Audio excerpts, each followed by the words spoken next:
Hey everyone, my name is David Rao and I'm the music teacher at makemomentsmatter.org. You can also find my ideas on Instagram, on Facebook, on Patreon, on a variety of places when you search for my name, David Rao, or Make Moments Matter. Okay, this is one of those times where Facebook, can you hear me? Because I'm trying something new with technology and that means probably it's not going to work. So if you're on Facebook and you can hear me, great. I'm going to leave a little comment. Facebook, can you hear me? We'll see. We'll see.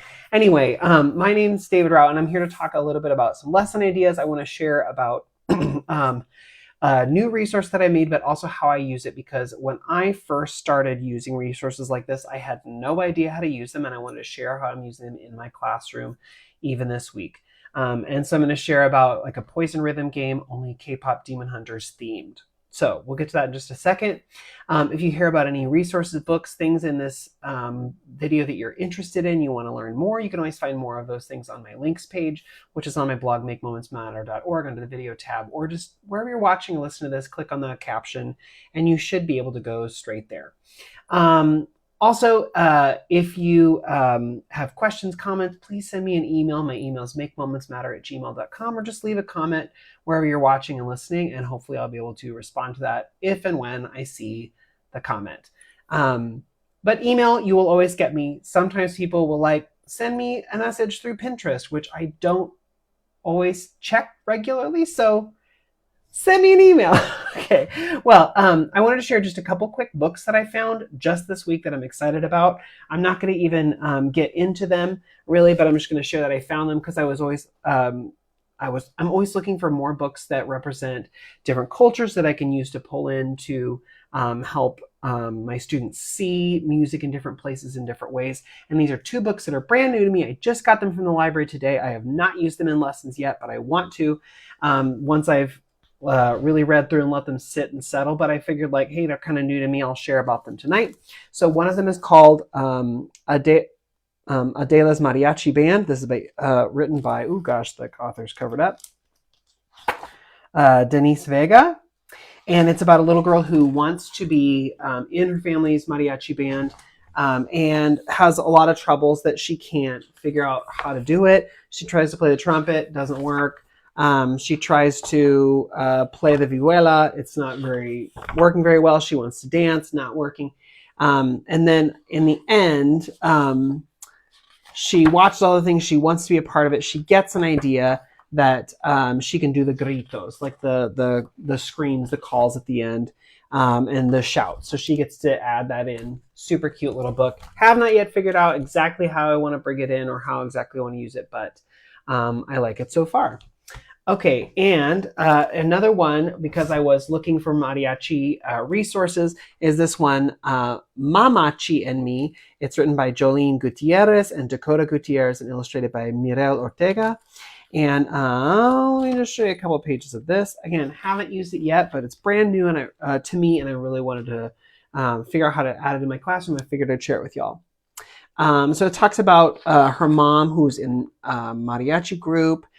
She plays the guitarrón, which is amazing because that's like the super big bass sort of playing instrument. And they play together, and she feels like she wants to be in the spotlight. She wants to take her turn. And so it goes through all of her, what she has to learn, what she has to do to be able to be one of the mariachi. She worries, she wonders, will she be able to be a part of it? And she gets kind of nervous, but then her mom comes with her, and she gets a lot more confidence, and she plays and becomes a part of the group, and then plays the violin in the group. Let's see. Yeah, and so in the end, she is, of course, a part of the mariachi, and the whole thing is about it's cool because it shows these different instruments and things and how they're a part of it. And then at the end, it talks about the rise of women in mariachi. Again, haven't used it yet, but that's my plan, and I wanted to share about the books because they're brand new. But I just got them from the library to sort of explore and try. I would always encourage you, like, if you see a book, if you're interested, if you find some online, like, go to your local library and see if you can get a copy to like look at it, and then decide, do you want to buy it? Do you want to ask your school to buy it? Maybe your PTO will buy it. Maybe you can find it used. But I always encourage folks to like go look on through your library, through your local library. There have been a couple times where I've actually my library doesn't have a book that I've seen maybe at a conference or seen somewhere else, and I emailed, or there's a form on my library's website like, do you have a book that we should know about? And I recommended it, and they bought it. So you never know. It's always worth checking to see what you can do. Okay, again, Facebook, can you hear me? Because I'm worried you can't. I'm going to leave another comment in there. We'll see. Because I'm trying something new with how I'm streaming this to Facebook. So we'll see. I hope so. I hope you can hear it.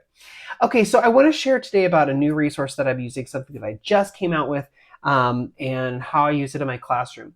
It is a poison rhythm game. It is, so if you've ever played poison rhythm games or trying poison rhythm games, this is in that same line, in that same vein. But I'm sharing it tonight not because like I think you should go get mine or use it. I mean, like, yeah, sure, go get it and use it if you want. But because I didn't know how to use poison rhythm games at first, and they didn't make sense to me, so I wanted to share about how I'm using this particular one in my classroom. So let me see if I can switch over and show it to you in a second. But I'll just say it's a poison rhythm game, which the basic idea is you teach kids basically a 4-beat rhythm. And you say, this is the one that you can't say. We're going to be reading rhythms. We're going to be playing rhythms, maybe clapping or whatever you want to do with the rhythm. But when this one comes up, you cannot use it. So, of course, it's not just poison rhythm. I went with a K-pop Demon Hunters theme because, you know, do whatever you can to get kids excited and interested. And so I decided, like, go with the theme they're all excited about right now. And so K-pop Demon Hunters was what I went with. And so I'm calling it the Demon Rhythm. And kids get to go through and like they help Huntrix look for the specific rhythm. And so they don't say that one. So let me show you an example of kind of what that looks like. And here's hoping that my technology works wonderfully. We'll find out. Okay, so there are a couple different levels of this. The first one is just, let me see if I can switch this over here. Hello, Instagram. Are you going to switch for me? There we go. Okay, so this first round is just quarter. Well, there actually is a round before this. It's just quarter notes and eighth notes. But this is the second round, which is quarter notes, eighth notes, and quarter rest. So the beginning, it's just sort of the idea. This shows you, the teacher, like what are the rhythms that are included. Those are the ones that come up. And so it says, help, hunters, the Saja boys are causing mayhem again, and we need your help. Clap, say, and play each rhythm out loud, but watch out for the demon rhythm. Don't say that one. So the rhythm is ta-dee, ta, ta, and a rest. However you say that. So that's the rhythm they have to avoid. And let's see, it doesn't look like Facebook. Facebook, I hope you're, oh good, you're seeing this. Okay, so that's the rhythm they have to avoid. And so they get a clap. So for my class, we speak it first. And you can do clapping, you can do patting. It's kind of how you want to, like kind of what you want to do with this. But we do speaking first. And then of course I have a slide that says, this is what it sounds like, right? because you have to, right? It's on theme. Anyway, so that's the rhythm they're not supposed to say. So then they go through and we read some. So here we go. Good luck, hunters. Remember, be on the lookout for any signs of the Saja boys and their demon rhythm, poison rhythm, basically. Okay, so ta-dee, ta, ta, rest, fine. Ta-dee, ta-dee, okay. Ta, ta-dee, ta, okay. Ta-dee, ta-dee, okay, fine. Ta-dee, rest, rest. Ta, ta-dee, ta, ta, rest. Okay, that was the demon rhythm. So what happens with my kids, and this, the reason I'm going through all this, because like this, I did not understand this at first when I was doing this with kids years ago, when I was first doing a poison rhythm, is that like, it's not interactive, it's not crazy, it's just a PDF. But basically as kids are going through, I say, you know, like today when I did this with kids, I was like, okay, we went through the demon rhythm, ta-dee, ta, ta, rest. And then I read this page, here we go, good luck, hunters. And I go, oh my gosh, I've already forgotten the rhythm. I hope that you remember it because I've forgotten it. I'm just going to say ready, go, and you're on your own. So like I feign ignorance so that they, really the onus is on them. Do they remember that 4-beat pattern? Because really it's just rhythm reading. And if I, so I say like, you got to really look, you got to really pay attention to see if you can find it. But it's just rhythmic reading. So this first round, we get to the demon rhythm and I go, okay, good, we got it, we made it there. Let's try again. So then the next set of rhythms is different rhythms again. It's going to end with that demon rhythm, and then a little, Saja boy is going to pop up and say like, did you catch it or not? Okay, so for me, this is pretty easy. We start by reading it, then we might clap it. To keep things fresh, when we hit the second rhythm, we might do padding instead of clapping. There are a lot of ways that you can go with this. You could add in non-pitched instruments. You could add in, rhythm sticks. You could do whatever you wanted. So as it goes on, it gets a little bit more complicated. I sort of change, not just like always like 4 rhythms in between. Sometimes it's just 1 or 2 rhythms in between until they get to that demon rhythm. But my kids, I feel like would get a little bit bored with that. So we have a second level, which is now the rhythm stays the same. The demon rhythm stays the same, but now it's going to be 2 lines. That demon rhythm can show up in either the top or the bottom line. So then we go through and we get to read 2 lines. So 8 beats, right? So in this first example, it shows up in the bottom line. So ta-dee, rest, rest, ta, ta-dee, ta, ta, rest. Okay, that's easy to spot. But in subsequent examples, sometimes it will show up in the top row, sometimes it will show up in other places so that kids can find it. And of course, there are all these cute little, Demon Hunter, Saja Boy. Like, these are actually like not, it doesn't look just like what they see in the movie. It's sort of like a, kind of like the Tiny Tans, kind of like this cartoonized version of what they might see, right? And so it's just a way for them to read rhythms in different ways. You could level it up in lots of different ways by reading it, by clapping it, by padding it, by using non-pitch instruments. There's a lot you can do. So the first one that I have is just quarter notes and eighth notes. The second one is quarter notes, eighth notes, and quarter rests, which is what you're seeing here. There's another one with quarter notes, quarter notes, eighth notes, quarter rests, half notes, and then the final version includes 16th notes. And I've got that one here. So look at this. This is way more complex rhythms, right? It includes half notes and quarter rests and quarter notes and eighth notes and 16th notes. So again, the idea is that they have to learn that first pattern, which is takadimi ta di takadimi ta. And then once they go through and start reading, then once they hit that pattern, they have to not say it. They have to catch themselves before they say it. So with my kids, the first round, we just read. In the second round, we pat, because it's really hard to clap 16th notes. So we pat the 16th notes. And then I give them rhythm sticks. And you can either have them click,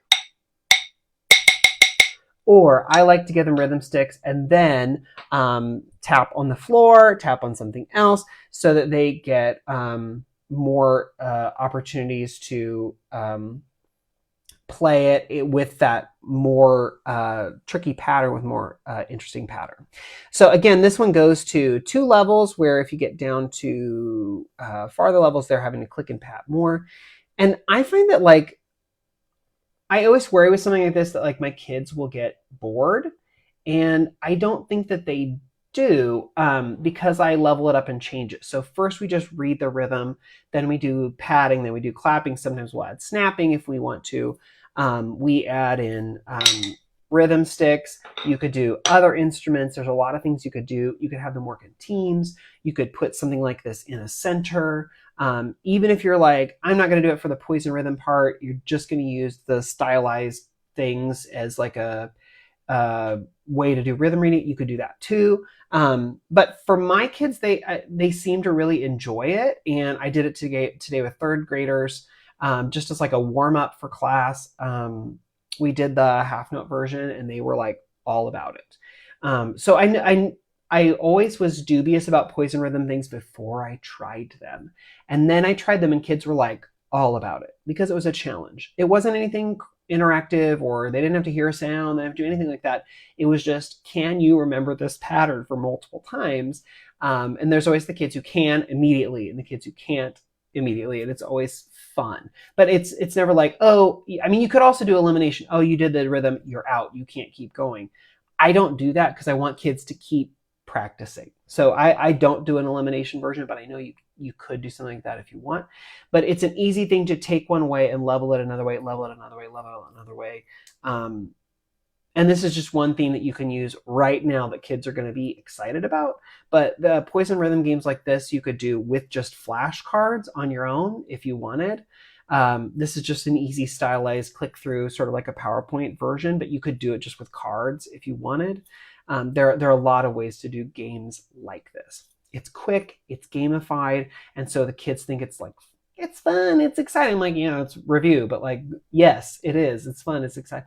But it's just an easy way to pull that in and keep them excited about it. If you've never tried a Poison Rhythm game, try this one, try another one, see what works for you. But try it once. I remember the first time I tried it, I was like, I don't know if I'm into it. But then you have to sell it. So you're like, oh my gosh, here it comes. And I think for me, the really fun part was, oh my gosh, I've already forgotten the rhythm. I hope you all remember it. And then, because if I try and like step in and help, it doesn't work. Or if I like pause when we get to the demon rhythm and they're like, because they know it's the wrong rhythm because I've paused or hesitated or something, it doesn't work. But for me, when I'm like, I don't remember, ready, go, next one. Okay, click, click, ready, go. And I just like let them at it. They are genuinely actually excited and interested. Okay, whether you try out this one or another one, try out a Poison Rhythm game, a Demon Rhythm game. I'm just calling it Demon Rhythm because of Demon Hunters, but Poison Rhythm game. Try it out, see what your kids think, see what other variations you can do. Like I said, you can do body percussion, you can just read it, you can add in a pitched or non-pitched instrument. I mean, there's a lot that you can do if you want. And if you want to level up like if you want quarter notes and eighth notes, but you want to use it for something more advanced, you can take the quarter notes and eighth notes and put it on a pitched instrument. So that's always like balancing out like what is difficult and what is not. Well, difficult rhythm you should do with non-pitched instruments. Easy rhythm you could do with pitched instruments, because then you can sort of balance out those two difficulties together. Anyway, just a thought. Okay, I hope this gave you some ideas about Poison Rhythm. I hope you're able to hear me. Chad on Facebook said he could hear me, so hopefully that worked. But these are ideas that I hope you can use this week. Leave comments, ideas, send me emails about how you've used this differently. And I'll see y'all next week for another Musical Mondays video. Bye, everyone.